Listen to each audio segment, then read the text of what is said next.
अम्ल की एकादशी 2026 कब है? 26 या 27 फरवरी सही तारीख जानकर ही व्रत रखें। सावधान हो जाइए, क्योंकि साल 2026 की आम्ल एकादशी पर एक ऐसा अद्भुत और दुर्लभ संयोग बन रहा है जो पिछले कई दशकों में नहीं देखा गया। और अगर आपने तारीख को लेकर जरा सी भी गलती की या फिर पंचांग के इस बारीक अंतर को नहीं समझा, तो आपका यह महाव्रत खंडित हो सकता है। जी हाँ, 26 फरवरी या 27 फरवरी, यह सवाल केवल कैलेंडर की तारीख का नहीं है। यह सवाल है उस एक पल का, उस एक क्षण का, जब भगवान विष्णु की कृपा आंवले के वृक्ष में साक्षात उतरती है। क्या आप जानते हैं कि एक छोटी सी चूक पारण के समय में की गई एक गलती आपके पूरे दिन की तपस्या को मिट्टी में मिला सकती है? आज के इस वीडियो में मैं आपको न केवल सही तारीख का वैज्ञानिक और आध्यात्मिक प्रमाण दूंगा, बल्कि वीडियो के मध्य में मैं आपको पूजा का वो गुप्त मंत्र भी बताऊंगा जिसे अगर आपने आंवले के वृक्ष की जड़ में जल चढ़ाते समय नहीं बोला तो आपकी पूजा अधूरी मानी जाएगी। इसलिए अपनी कुर्सी की पेटी बांध लीजिए और एक भी शब्द को मिस करने की गलती मत कीजिएगा, क्योंकि यह जानकारी इंटरनेट पर मौजूद साधारण आर्टिकल्स में आपको नहीं मिलेगी। यह सीधे शास्त्रों और प्राचीन ज्योतिष गणनाओं से निकाली गई है। चलिए इस रहस्य से पर्दा उठाते हैं। सबसे पहले हमें यह समझना होगा कि आम्ल की एकादशी इतनी खास क्यों है और 2026 में इसको लेकर इतना संशय क्यों बना हुआ है। फाल्गुन मास के शुक्ल पक्ष की एकादशी को आम्ल की एकादशी कहा जाता है। आमल की यानी आंवला। सनातन धर्म में आंवला केवल एक फल नहीं है, इसे धात्री फल कहा जाता है। धात्री का अर्थ है माता। जैसे एक मां अपने बच्चे का पालन पोषण करती है, ठीक वैसे ही आंवला हमारे शरीर और आत्मा दोनों की शुद्धि करता है। पद्म पुराण में स्पष्ट लिखा है कि आंवले के वृक्ष के हर अंग में देवताओं का वास है। इसकी जड़ में भगवान विष्णु, इसके तने में शिव जी और इसकी शाखाओं में ब्रह्मा जी का निवास है। अब आप सोचिए, जिस एक वृक्ष में पूरी त्रिमूर्ति समाई हो, उस दिन अगर आपने सही समय पर पूजा कर ली तो आपको अलग अलग मंदिरों में भटकने की जरूरत नहीं है। लेकिन समस्या यहां आती है कि 2026 में तिथियों का खेल कुछ ऐसा उलझा हुआ है कि बड़े बड़े ज्ञानी भी चकरा रहे हैं। 26 फरवरी को एकादशी तिथि का आरंभ हो रहा है, लेकिन क्या हमें 26 को व्रत रखना चाहिए या फिर 27 फरवरी को, जब सूर्योदय होगा? शास्त्रों का नियम कहता है उदया तिथि, यानी जिस समय सूर्य भगवान अपनी पहली किरणें धरती पर बिखेरते हैं, उस समय जो तिथि मौजूद होती है वही पूरे दिन मान्य होती है। परंतु ठहरिए, यहां एक पेंच है। कभी कभी एकादशी दशमी तिथि से युक्त होती है। हमारे शास्त्रों में दशमी वृद्धा एकादशी को, यानी जिस एकादशी में दशमी का थोड़ा सा भी अंश मिल जाए, उसे राक्षसी एकादशी कहा गया है। जी हां, आपने सही सुना। राक्षसी एकादशी ऐसी एकादशी का व्रत करने से पुण्य नहीं बल्कि पाप लगता है और घर में दरिद्रता आती है। इसलिए यह जानना बेहद जरूरी है कि 2026 में 26 फरवरी की एकादशी शुद्ध है या उसमें दशमी का जहर घुला हुआ है। इस रहस्य को सुलझाने से पहले आपको यह जानना होगा कि इस व्रत की महिमा क्या है। यह महिमा आपको एक पौराणिक कथा से समझ आएगी जो आज के संदर्भ में भी उतनी ही सटीक है।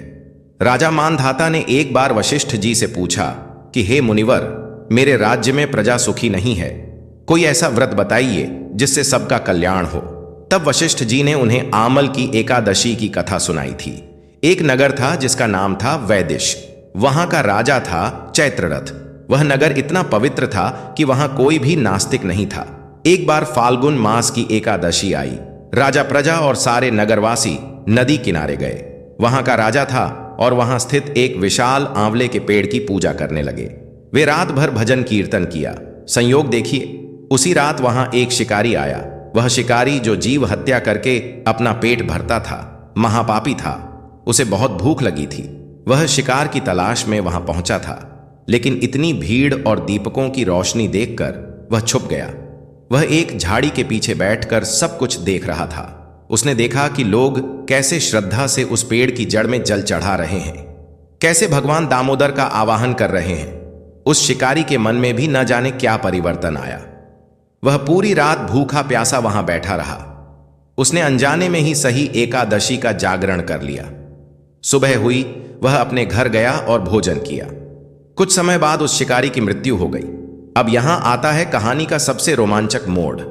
वह शिकारी जिसने जीवन भर पाप किए थे, केवल एक रात अनजाने में आमलकी एकादशी का व्रत और जागरण देखने मात्र से अगले जन्म में एक महान राजा बना। उसका नाम हुआ राजा वसूरत। उसके पास इतनी शक्ति थी कि अकेले ही 10,000 हाथियों का बल रखता था। एक बार वह राजा वसूरत शिकार खेलते हुए जंगल में रास्ता भटक गया और थककर एक पेड़ के नीचे सो गया। तभी वहां कुछ जंगली म्लेच्छ डाकू आ गए। उन्होंने राजा को अकेला देखा और सोचा कि यही मौका है इसे मारने का। वे राजा पर टूट पड़े। उन्होंने राजा पर तलवारों और भालों से हमला किया, लेकिन फिर जो हुआ उसने उन डाकुओं के होश उड़ा दिए। उनके हथियार राजा के शरीर को छूते ही फूलों की तरह कोमल हो जाते। राजा को खरोच तक नहीं आई। उल्टा राजा के शरीर से एक दिव्य देवी प्रकट हुई। वह देवी इतनी क्रोधित थी कि उनकी आंखों से आग बरस रही थी। उन्होंने पल भर में उन सभी दुष्टों का नाश कर दिया। जब राजा की नींद खुली तो उसने देखा कि उसके चारों ओर शत्रुओं की लाशें बिछी हैं। वह हैरान रह गया। उसने सोचा, इस घने जंगल में मेरी रक्षा किसने की? तभी आकाशवाणी हुई, हे राजन, तुम्हारी रक्षा स्वयं भगवान विष्णु की शक्ति ने की है या तुम्हारे पिछले जन्म के उस आमल की एकादशी व्रत का फल है जो तुमने अनजाने में किया था? जरा सोचिए, जब अनजाने में किए गए व्रत का इतना बड़ा फल मिल सकता है तो अगर आप 2026 में विधि विधान और सही समय जानकर यह व्रत करेंगे तो आपको क्या कुछ प्राप्त नहीं होगा? अब हम वापस आते हैं 2026 की उस गुत्थी पर जिसे सुलझाना आपके लिए अनिवार्य है। 26 फरवरी 2026 की सुबह पंचांग के अनुसार दशमी तिथि का प्रभाव रहेगा। एकादशी तिथि दिन के मध्य भाग के बाद शुरू होगी। अब बहुत से लोग जो केवल कैलेंडर में तारीख देखते हैं वे 26 को ही व्रत शुरू कर देंगे। यह एक बहुत बड़ी गलती होगी। शास्त्र विशेषकर वैष्णव मत साफ कहते हैं कि जब तक एकादशी में सूर्योदय ना हो वह व्रत उत्तम नहीं होता। 27 फरवरी 2026 को सूर्योदय के समय एकादशी तिथि विद्यमान रहेगी। इतना ही नहीं, उस दिन द्वादशी का भी सुंदर योग बनेगा। इसे त्रिस्पशा महाद्वादशी का भी संयोग कहा जा सकता है, जो कि 1000 एकादशियों का फल देती है। तो यह तो तय है कि व्रत आपको 27 फरवरी को ही रखना है। 26 फरवरी को व्रत रखने की गलती ना करें, क्योंकि वह दशमी युक्त होगी जो गृहस्थों के लिए वर्जित मानी जाती है।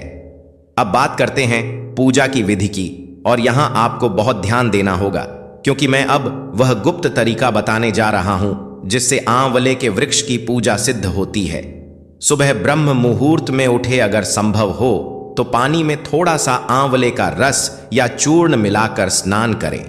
ऐसा करने से गंगा स्नान जितना पुण्य मिलता है। इसके बाद घर के मंदिर में विष्णु जी की प्रतिमा के सामने हाथ में जल और अक्षत लेकर संकल्प ले। संकल्प में अपना नाम, गोत्र और अपनी मनोकामना स्पष्ट बोले। याद रखिए, बिना संकल्प के की गई पूजा बिना पते के चिट्ठी जैसी होती है, वह भगवान तक पहुंचती ही नहीं है। संकल्प के बाद आपको आंवले के वृक्ष के पास जाना है। अगर आपके घर के आसपास आंवले का पेड़ नहीं है तो आप गमले में लगा छोटा पौधा भी ला सकते हैं या फिर आंवले की एक टहनी को कलश में स्थापित कर सकते हैं। यह बहुत महत्वपूर्ण है। वृक्ष के पास जाकर सबसे पहले वहां की जमीन को गाय के गोबर से लिपे या साफ जल से पवित्र करें। फिर वृक्ष की जड़ में एक वेदी बनाएं। उस वेदी पर कलश स्थापित करें। कलश में जल, दूध और पंचरत्न डालें। अब सबसे जरूरी बात जो मैंने वीडियो की शुरुआत में कही थी, वह विशेष मंत्र जब आप आंवले की जड़ में जल चढ़ाएं तो इस मंत्र का उच्चारण करें, ओम धात्रेय नमः। यह मंत्र छोटा है लेकिन बेहद शक्तिशाली है। इसके बाद आंवले के वृक्ष को सूत के धागे से लपेटे। आपको 7 बार परिक्रमा करनी है। हर परिक्रमा के साथ अपनी एक बुराई को छोड़ने का संकल्प लें। यह परिक्रमा आपके 7 जन्मों के पापों को काटने के लिए है। धूप दीप नैवेद्य से पूजा करें। आंवले का फल भगवान को अर्पित करें। याद रखें, इस दिन अन्न का सेवन बिल्कुल नहीं करना है। फलाहार में भी आंवले का प्रयोग जरूर करें। चाहे तो आंवले का मुरब्बा खाएं या उसकी चटनी, लेकिन आंवला शरीर में जाना चाहिए। अब मैं आपको एक ऐसी गलती के बारे में सावधान करना चाहता हूं जो अक्सर लोग व्रत पारण के समय करते हैं। वे व्रत तो पूरी निष्ठा से रखते हैं, लेकिन पारण यानी व्रत खोलने का समय गलत चुन लेते हैं। और यकीन मानिए, गलत समय पर व्रत खोलना व्रत न रखने से भी ज्यादा नुकसानदेह हो सकता है। 27 फरवरी को आप पूरा दिन उपवास रखेंगे। रात्रि में जागरण करें तो सर्वोत्तम है। अगले दिन यानी 28 फरवरी को द्वादशी तिथि समाप्त होने से पहले आपको व्रत खोलना होगा। पंचांग के अनुसार आपको हरिवासर समाप्त होने का इंतजार करना होता है।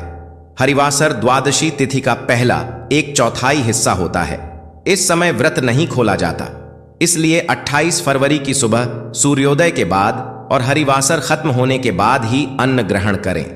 पारण में सबसे पहले आंवले का एक छोटा टुकड़ा खाकर व्रत खोलें। उसके बाद ही ब्राह्मणों को भोजन कराएं और खुद भोजन करें।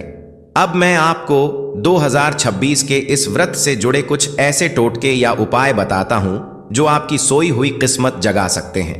अगर आपके घर में धन नहीं रुकता या कर्ज का बोझ बढ़ता जा रहा है तो इस आंवले की एकादशी की शाम को आंवले के वृक्ष के नीचे घी का एक दीपक जलाएं और उसमें थोड़ी सी केसर डाल दें। भगवान विष्णु और माता लक्ष्मी का ध्यान करते हुए श्री सूक्त का पाठ करें। माना जाता है कि आंवले के वृक्ष में साक्षात लक्ष्मी जी का वास होता है और एकादशी के दिन यह उपाय करने से स्थिर लक्ष्मी की प्राप्ति होती है। दूसरा उपाय, अगर विवाह में बाधा आ रही है तो आंवले के वृक्ष को पीले रंग का वस्त्र अर्पित करें और हल्दी की 7 गांठें वृक्ष की जड़ में दबा दें। यह उपाय इतना अचूक है कि शीघ्र ही विवाह के योग बनने लगते हैं, लेकिन सावधानियां भी उतनी ही जरूरी हैं। इस दिन क्या नहीं करना है यह जान लीजिए। सबसे पहले तुलसी पत्र को तोड़ना वर्जित है। एकादशी को तुलसी नहीं तोड़ी जाती, इसलिए पूजा के लिए एक दिन पहले ही तुलसी दल तोड़कर रख लें। दूसरा, इस दिन किसी की निंदा या चुगली ना करें। अगर आपने व्रत रखा है और मुंह से किसी के लिए अपशब्द निकाले तो आपका सारा पुण्य उसी क्षण नष्ट हो जाएगा। तीसरा, इस दिन चावल का सेवन तो भूल कर भी ना करें और ना ही घर में किसी और को करने दें। वैज्ञानिक दृष्टि से भी देखें तो इस समय परिवर्तन हो रहा होता है। ठंड जा रही होती है और गर्मी आ रही होती है। ऐसे में हमारे पाचन तंत्र में कफ का प्रकोप बढ़ जाता है। आंवला कफ और पित्त दोनों का नाश करता है, इसलिए एकादशी पर उपवास और आंवले का सेवन आपके शरीर को आने वाले मौसम के लिए तैयार करता है। यह केवल धर्म नहीं आएगा। 2026 में ग्रहों की स्थिति भी कुछ ऐसी बन रही है कि गुरु, जो कि धर्म और ज्ञान का कारक है, अपनी उच्च स्थिति में रहेगा। इसका अर्थ है कि इस समय किया गया कोई भी धार्मिक कार्य, शिक्षा या ज्ञान से जुड़ा उपाय बहुत जल्दी फलित होगा। जो छात्र हैं या जो लोग अपनी बुद्धि और विवेक को बढ़ाना चाहते हैं, वे इस एकादशी पर आंवले के वृक्ष के नीचे बैठकर गीता के 11वें अध्याय का पाठ जरूर करें। आपको अपनी एकाग्रता में चमत्कारी बदलाव महसूस होगा। एक बात का और ध्यान रखें, अक्सर लोग व्रत के दौरान चाय या कॉफी बहुत पीते हैं। यह गलत है। इससे शरीर में एसिडिटी बढ़ती है और मन चंचल होता है। एकादशी का उद्देश्य है इंद्रियों पर नियंत्रण, इसलिए जितना हो सके सादा जल या फलों का रस पिए। अंत में मैं आपसे एक प्रश्न पूछना चाहता हूं। क्या आप जानते हैं कि एकादशी व्रत को व्रतों का राजा क्यों कहा जाता है? क्योंकि यह एकमात्र ऐसा व्रत है जो आपको मोक्ष की गारंटी देता है। बाकी व्रत आपको भौतिक सुख दे सकते हैं, लेकिन एकादशी आपको जन्म और मृत्यु के चक्र से मुक्त करती है। और आम्ल की एकादशी तो स्वयं ब्रह्मा जी के आंसुओं से जन्मे वृक्ष की पूजा है, तो इसका महत्व तो शब्दों में बयान करना भी मुश्किल है। तो अब आप पूरी तरह तैयार हैं। 27 फरवरी 2026 की तारीख को अपने कैलेंडर में लाल घेरे से मार्क कर लीजिए। अपने मोबाइल में रिमाइंडर लगा लीजिए। तैयारी अभी से शुरू कर दीजिए। आंवले का पौधा नहीं है तो उसका प्रबंध कीजिए। पूजा की सामग्री की लिस्ट बना लीजिए। याद रखिए, यह अवसर फिर 1 साल बाद ही आएगा और 2026 जैसा संयोग तो शायद फिर मिले या ना मिले। अपने परिवार के साथ पूरी श्रद्धा और नियम के साथ इस व्रत को करें। अगर आपके मन में अभी भी कोई संशय है, कोई सवाल है पूजा की विधि को लेकर या मुहूर्त को लेकर, तो नीचे कमेंट बॉक्स में जरूर लिखें। मैं कोशिश करूंगा कि आपके हर सवाल का जवाब दे सकूं। और हां, अगर आपको लगता है कि यह जानकारी आपके किसी मित्र या रिश्तेदार के काम आ सकती है तो इसे शेयर करने में संकोच न करें। पुण्य बांटने से बढ़ता है, कम नहीं होता। प्रभु श्री हरि विष्णु की कृपा आप और आपके पूरे परिवार पर बनी रहे। आंवले के वृक्ष की छांव आपके जीवन के हर दुख और ताप को हर ले। इसी कामना के साथ मिलता हूं आपसे अगले वीडियो में। एक और नए रहस्य और जानकारी के साथ। तब तक के लिए अपनी भक्ति को जगाए रखें और सही समय का इंतजार करें।